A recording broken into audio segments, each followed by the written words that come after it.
Hello everyone, WolfTimber730 here, and welcome everyone to episode 3 of the Amelix SMP. This right here is our current trading hall. It works pretty great. We have all the books labeled. We can obviously get the, we can get some early redstone. We can get, some farmers trading and all that kind of stuff. It works absolutely great. But, this is a starter trading hall. And for the needs of our server, we are going to need a much bigger trading hall. And that is why in today's episode, we are going to be building the brand new trading hall / raid farm / breeder / enchantment area that I've been designing for the last couple of months, alongside with some help from the other Amelix members. And yeah, this is going to be an insane project. So, without further ado, let's get building the Amelix Villager Complex. Let's get to it.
So here are all of the nitwits that I went ahead and bred up.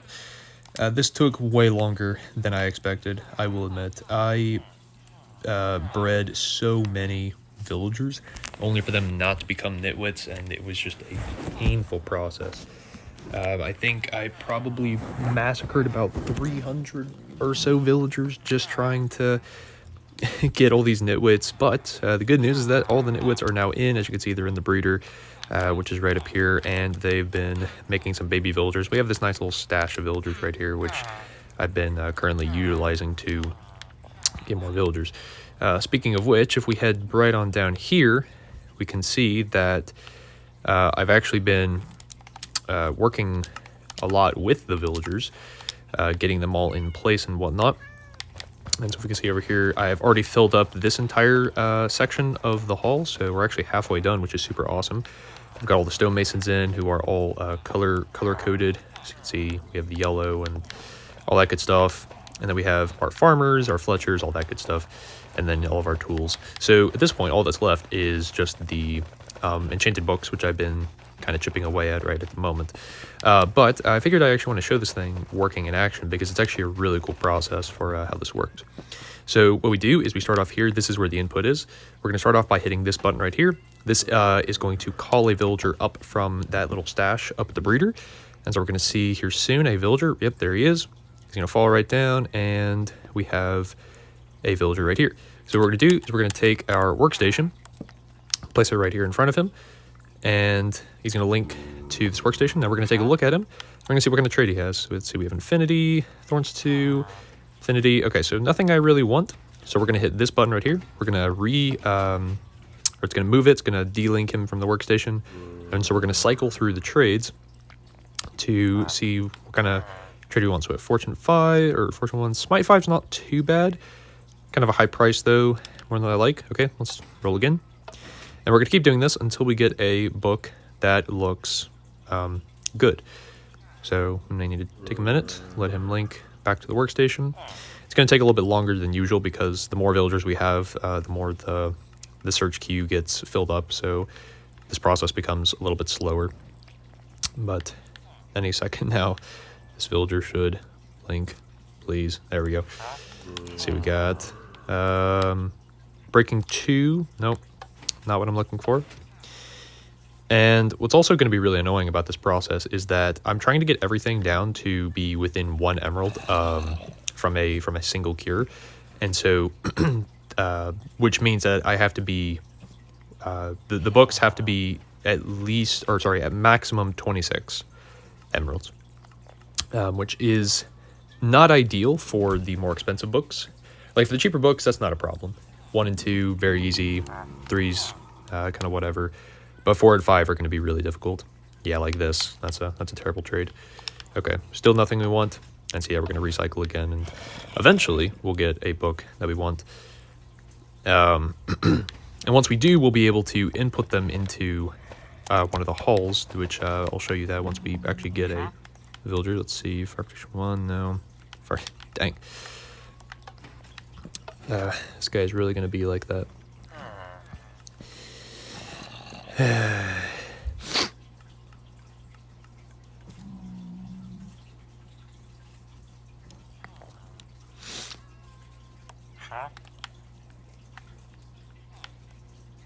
All right, finally, here we go. Here's a good book. So we have channeling for 18. That's pretty good. So what I'm going to do is I'm going to first I want to lock his trade in. So I'm just going to use a few of my emeralds. We're going to buy that bookshelf trade. There we go. Lock him in place. Then we're going to hit this button right here. This is going to unleash the zombie on our villager, as we can see. Then we're going to fire a weakness arrow at him, give him a golden apple, and now he's going to begin curing. Now I'm going to go ahead and pre-select the cell that he's going to go in. So what we do is we're going to come down to the slot that we want the villager down. So we're going to choose channeling. So we're going to hit this button right here. As we can see, it's going to select that cell. So now whenever we go to input the villager, he's going to go down that way into that specific cell. Now we also have to make sure that this right here is selected correctly as well.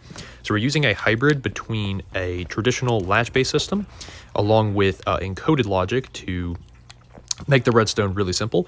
And so we have to, if we go down here, you'll notice that the wings are all color coded based on these wool blocks that the villagers are standing on. So this over here is the red section, and so we want to make sure that the dial is turned to face red, of which it is. Now what we're going to do is we're going to wait about 3 to 5 minutes for this guy to cure, and then we will go put him in the cell. In the meantime, while that's happening, do I have any? I do not. Okay, I'm going to head over here to my pumpkin and melon farm, which I've been slowly chipping away at. The melons over here. And yeah, I've just been slowly, like I said, chipping away at those resources and making a bunch of pumpkin and melon blocks, which I've been trading to get lots and lots of emeralds, because we're going to need lots of emeralds for this for this build. It's going to be pretty fantastic.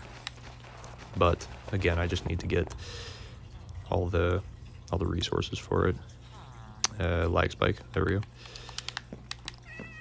Don't like a lag spike. Then we'll take these two. Then I'll grab 1, 2, 3. So I grab 3 at a time because it's a good round number to trade with. It's becoming nighttime, so let's go ahead and sleep. And this is going to refresh the trades. And we should be able to go trade some pumpkins and melons. There we go. And so if we head over here to our little farmers, beautiful, they're both at 1. All right, so I just go in here, give them the pumpkins and melons, and we get a ton of emeralds out of it. And yeah, this has been the main kind of emerald maker for me at the moment. We do, however, have a new stacked raid farm, thanks to Mike Gomer. Mike went ahead and upgraded, or well, not upgraded, I should say replaced the insta-kill raid farm with a 4-stack raid farm. So I'm definitely looking forward to using that to get emeralds. But yeah. Let's see, so let me go ahead and dump out my emeralds. Oh, I need to craft them into blocks again. Let me do that. There we go. Love having compact stuff. Oops. There we go. And then, actually, I can just throw this in here. Because what I also have, if I come over here, is some nice, oh, more lag. I have some rotten flesh that I get to trade. So what's really nice is that thanks to our gold farm that is off to the side, I'm able to, no, I don't want to throw that into the, let me do this. There we go. Oh no, I was trying to avoid that. Oh well, I don't care. It's just a few emeralds. Yeah. That's not too much of a worry, to be honest. Let me just go grab some more. But yeah, thanks to the gold farm, we just get a bunch of rotten flesh, and we can actually use this rotten flesh to trade for emeralds, which is really nice. And so it's, you know, trying to maximize the amount of resources that, or the amount of emeralds that we can get by just trading a bunch of resources. The main resource in particular that we've been using, let me just break this. There we go. Whoops. The main resource that, like I said, been using is just pumpkin and melons, but all of these resources that we have over here, I plan to stock up so we can have a bunch of trading materials. So pumpkins and melons. We'll have coal for we'll have coal and iron for the smiths, ink sacks for the librarians, and then stone for the stonemasons. So basically trying to maximize our trading capacity so that we never run out of emeralds. And if we have that running with the stacked raid farm, then we should be totally good. But anyway, okay, villager's cured, fantastic. So we're going to hit this button right here, which is going to send the villager down. And then we come over to the cell that was selected right here. And then we should see that, here he is. We give him his workstation. He's going to climb it. And then we move on to the next villager. And it's just a constant cycle of doing this. But yeah, it's actually really fun, to be honest. It's a really smooth process. I love the system. It's so easy to just, you know, call a villager, start cycling, and then you can trade while you're waiting. But yeah, so I'm gonna go ahead and finish up the rest of these guys, and once that's done, I guess we can do a kind of full kind of look throughout the area. So yeah, I will see you all then. All right, guys, check it out. Every single villager is now in place. Oh, it's fantastic. I'll tell you all, I spent so much time. Oh, why is the raid protection on? Oh, it should not be on. Oh, something has clearly happened since the last time I came here. Because currently the raid protection system is on, or at least for this side. So some redstone's probably broken. I'll have to go check that out. But yeah, all of these guys are now in place. Each of these villagers are, you know, perfectly organized, and we got every single trade that we want here. All of these guys, as we can see, you know, they've got all their trades, and I've also labeled the places that they're in, and it kind of makes it easier to say, you know, this is where we want to throw stuff. So for example, this villager, we want to throw all of the helmets at this guy. That way, you know, it kind of groups all of the helmets together, and then we can group all the chest plates together, and et cetera, et cetera. We've got all of the different colors laid out. We've got all the food laid out. Really nice. We have we split the farmers between apples and pumpkin pie. Both are very useful. We got our two Fletchers with the Arrow of Decay trade. Let me open this guy up right down here. Arrow of Decay, very cool. We have the clerics, and then we have, you know, the rest of that. But over here, these guys, oh my gosh, I spent so long with these guys. I can't even believe to tell you how long I spent on these guys. Interestingly, I started off as a meme, actually, that I couldn't roll a protection 4 villager because these guys took so long to get. Getting protection 4 was a nightmare. Also, I do want to show off this. This is something really cool. We now have, or I now have, a pack that shows the different enchantment books, which is super cool. So each enchantment book, from the type that it is to like the specific level that it is, now has a little icon, custom icon, to show what kind of book it is. And they all just look fantastic. Oh my gosh. They look so good. This is going to help so much with like differentiating which trade is which. Oh, it's so good. I absolutely love this new pack. But yeah, so I started off trying to like roll for protection 4, and I couldn't get it. I made like a couple of memes about it as well. And eventually I finally got one. I was like, holy crap, we're finally getting places. And it was kind of like this back and forth of trying to get protection 4 and efficiency 5. And eventually I actually, I think I had like maybe 1 protection 4 with like 3 or 4 efficiency 5s already obtained. I think like 3. It was kind of insane.